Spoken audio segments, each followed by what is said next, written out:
चवंदा आहिनि न जेको हिकु बार भॻवान जे दर ते अची वेंदो आहे वॾे में वॾो पहाड़ वटि अची वञे पोइ चींटी धीरे धीरे चवंदा आहिनि न भई अगरि चींटीअ जी दोस्ती हाथीअ सां थी वञे त फ़ाइदे में चींटी वेंदी आहे। चवंदा आहिनि न भई अगरि असां नंढे माण्हू सुदामे जी दोस्ती कृष्ण सां ठही वई त कृष्ण भॻवानु फ़ाइदे में वियो या सुदामो वियो न फ़ाइदे में। तंहिंजे करे परमात्मा जो इहो ई आहे भई तूं ठाकुर प्रीतम अधारी तूं वॾे में वॾो ठाकुर आहीं सभु कुझु करे सघंदो आहीं। चवंदा आहिनि न उल्टे केस उल्टो करे विझे रंग में भंग प्रभु पंहिंजे ॿार सां उहो नौ रचाए रंग। अगरि पंहिंजे भॻत खे कंहिंखे बचाइणो हुजे त बचाइण लाइ उहो उल्टे खे सुल्टो करे कीअं बि हुनजो रस्तो खणंदो आहे। ऐं चवंदा आहिनि न जेके पाण ई अगरि राम भॻवानु पथर पियो फेंके त राम भॻवान जे पथर फेंकण सां ॿुॾी पिया वञनि। हनुमान चएसि थो प्रभु तव्हांजो नालो तारंदो आहे तव्हांजो कंहिंखे ॿोड़णु चाहियो त पोइ केरु तरंदो कीअं। ॾिसो परमात्मा या भई यानी मतिलबु भॻवानु त तव्हां असां सां गॾु अंग संग आहे न। शब्द असांखे ॿुधाइनि था मीनिंग चरण गोविंद मारा सुहावा आन मार्ग जेता कुझावीअ तेतो ई दुखावा। असां ॿिया मार्ग केतिरा बि अटपटा पकड़ंदासीं न हे काल्पनिक आहे। हे जेकी असां दुनिया में वेठा आहियूं न प्रकृति जो शरीर प्रकृति जा हथ पेर सभु वियाह आहिनि प्रकृति रूपी मन असांजो लेकिन मन असांजो जेको मन जेको अंदरि आत्मा में स्थित वेठो आहे न उहो मन असां सां गॾु भॻवानु गीता में खोले करे लिखियो अथई असां जंहिं जॻह ते वञूं था असां सां गॾु थो वञे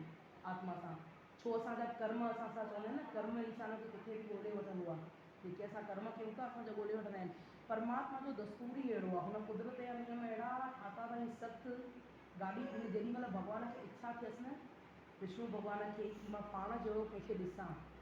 भई जेतिरी मुंहिंजे अंदरि ताक़त आहे ओतिरी मां कंहिं इंसान जे अंदरि विझां या छा विझां पोइ उन इंसान जी सृष्टि असांखे सभिनी खे पैदा कई। लेकिन पैदा करणु वक़्तु चई मेले में घुमण लाइ मोकिलियांव थो यादगिरी मुंहिंजी रहियो। जेॾी महिल यादगिरी थोरी घणी विसरंदी आहे त भॻवानु ॾेई छॾंदो आहे थोरो दुख कि भई हीअं नथो जपी त हीअं जप हेॾा नथो अची त हीअं पोइ असांखे परेशान करण लाइ न कंदो आहे असांखे पंहिंजी यादगिरी ॾियारण लाइ कंदो आहे कि मां तव्हांखे यादि आहियां। भॻवानु चवंदो आहे मां रहबर जेको तव्हांजे दिलनि में अंदरि राजगद्दीअ ते वेठो आहियां तव्हांखे मां यादि आहियां कि तव्हांखे हिन संसार में मां मोकिलियो आहे। भॻवान जो कीअं तरीक़ो हूंदो आहे भई पंहिंजे घर ऐं असां सां ॾाढो चाहींदो आहे। अगरि असांखे न चाहींदो आहे न त हीअं असांखे शरीर ॾेई करे शरीर रूपी चोला ॾेई करे मनुष्य जो चोलो ई न ॾे आहे। पहिरियों सिग्नल ई भॻवान जो इहो आहे।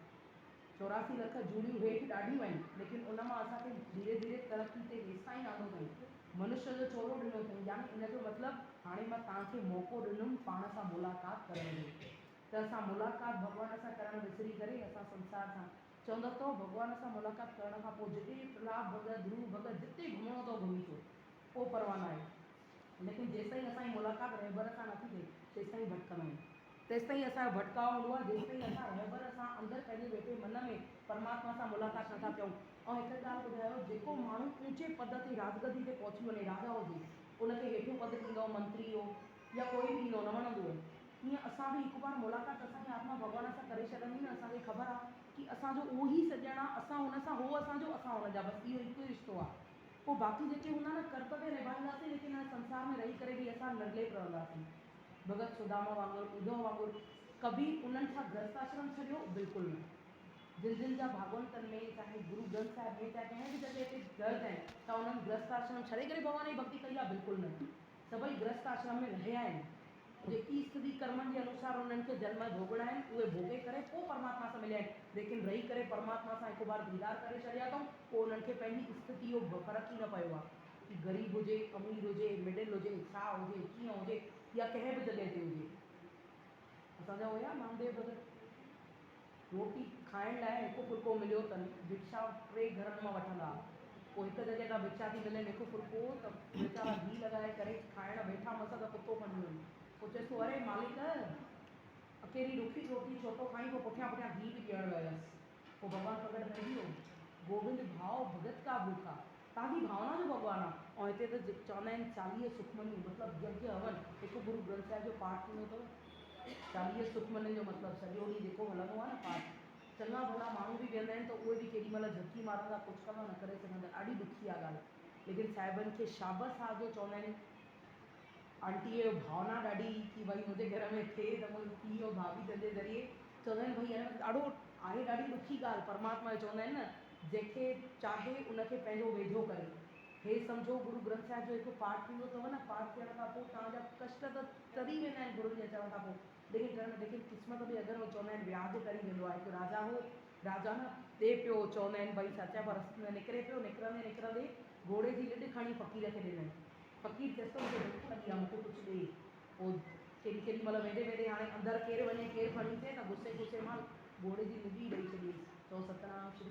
वाहिगुरु। जीअं लिॾ ॾिनईं त उनजो ब्याज भरण थो जाए, जेको ॾींदासीं उहो ई मिलंदो,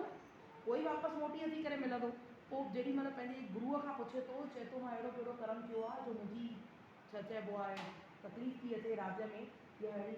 ॻाल्हि थी थिए पई। पोइ गुरू थो चएसि थो तूं घोड़े जी लिॾ ॾिनी अथई, हा हा साईं मां ग़लती कई आहे। चई पोइ ग़लती कई अथई, पोइ हाणे चई मां तुंहिंजो व्याज कटे सघां थो सत्संग जे ज़रिए, हीअं सात संगत जे ज़रिए व्याज असांजो कटिजी वेंदो, लेकिन जेको मूल आहे न थोरो थोरो थोरो उहो असांखे ई ॾियणो आहे, ॿियो केरु न ॾींदो। तंहिंजे करे केॾी महिल कोई अहिड़ी अवस्था अचे थी न, असांजे गृहस्थाश्रम में इहे सम्झी हलूं असांजा ई कर्म आहिनि जेके असांखे पुठियां पकड़नि था। लेकिन अगरि कोई अहिड़ी अवस्था में भॻवान जो भाणो रखे, कबीर ऐं सुदामे ऐं प्रहलाद वांगुरु हली वञे कि ठीकु आहे प्रभु तोखे वणी आहे तॾहिं त बणी आहे न,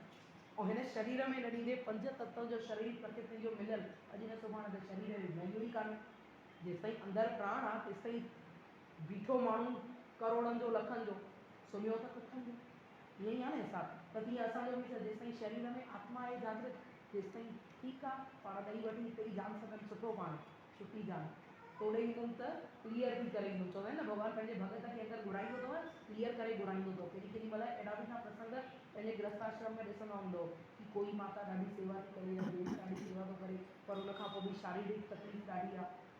ॾाढो पुठियां आहिनि, यानी मतिलबु त उहो उन्हनि खे भॻवानु क्लियर कंदो आहे, छोकी उन्हनि जा पिछला कर्म जन्म जन्मांतर जा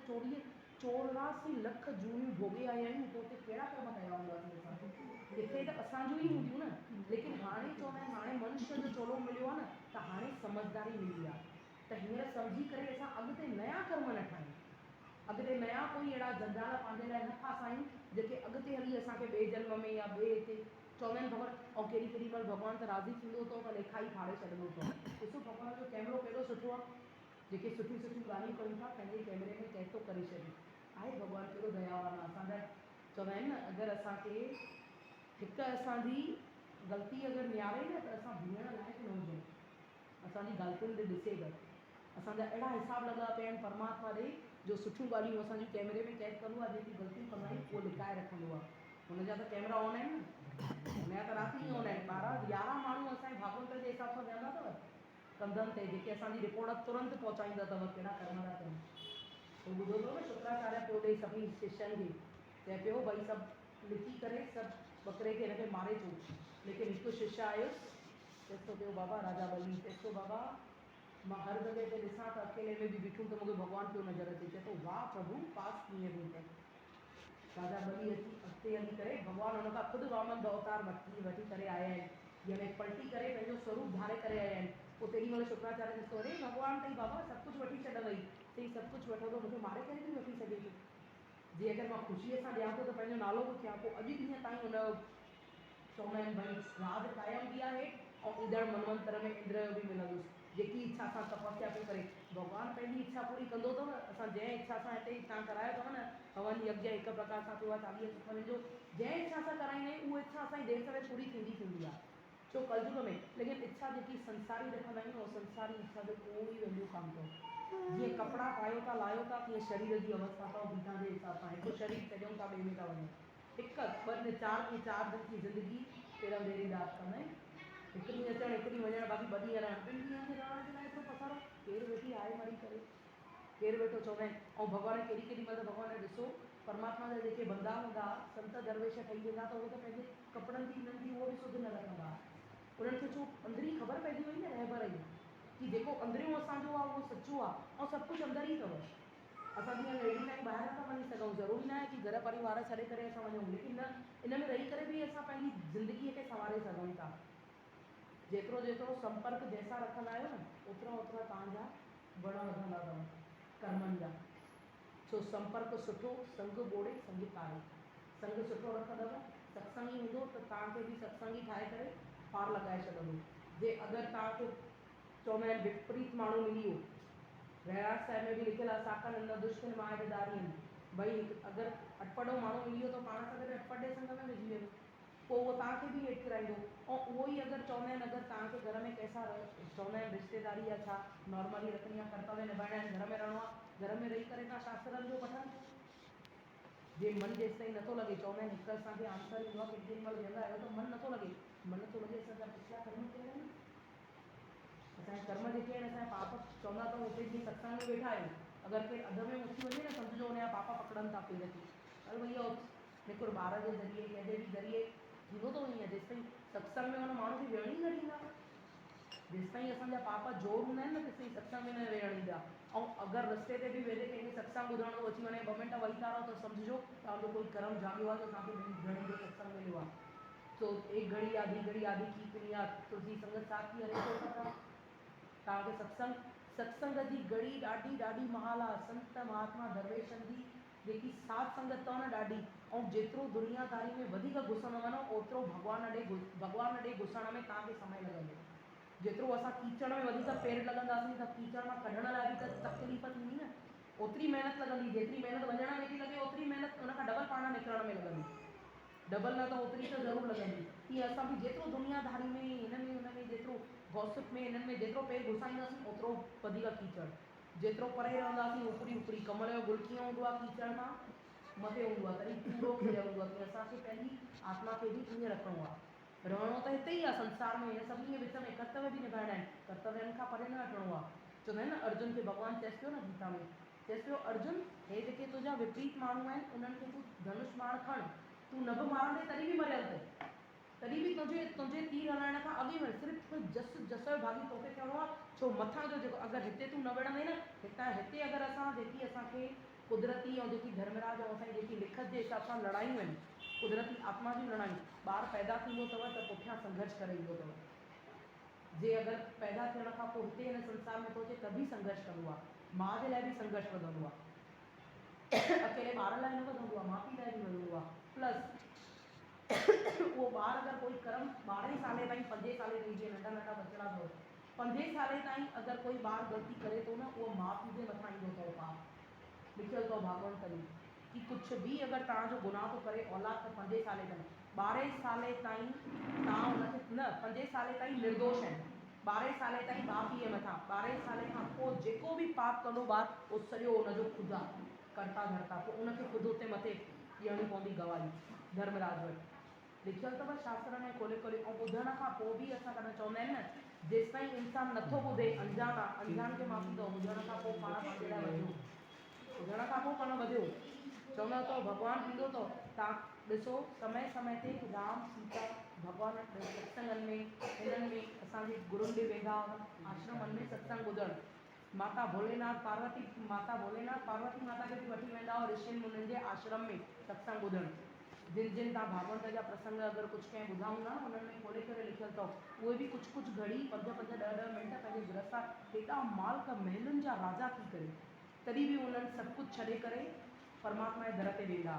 ऐं असांखे हेतिरी सी मूल फुर्ती मिले पई उन में जो चिंबड़ींदा आहियूं जंहिंजी का हद कान्हे का पंहिंजे मननि जी स्थिति ॾिसूं की असां किथे आहियूं हफ़्ते जे जीअं चवंदा आहिनि न मोबाइल जी बैटरी चार्ज मन ख़राबु हुजे निकिरी वेंदा कयो 15-20 मिंट अधु कलाक काई वॾी ॻाल्हि न आहे होटल सां गॾु ऑटो में हेॾां होॾां जेकी तव्हांखे सुविधा मिले थी 15-20 मिंट गुरुद्वारो अथव सत्संग थो हले मन खे अनगिनत शांती मिलंदव माता जो मंदिर आहे पौराणी घणे जिते तव्हांजो मन थिए गणेश टेकड़ी मंदिर आहे तव्हांखे उते ख़ुदि तव्हांखे एतिरी शांती मिलंदी की तव्हांखे किथे अहिड़ी शांती न मिलंदी मंदिर में भले भीड़ भड़को बि हूंदो न त बि हुते अरदास पाईंदो जिते संगत ईंदी अथव न संगत में साईं रहबर वसंदो अथव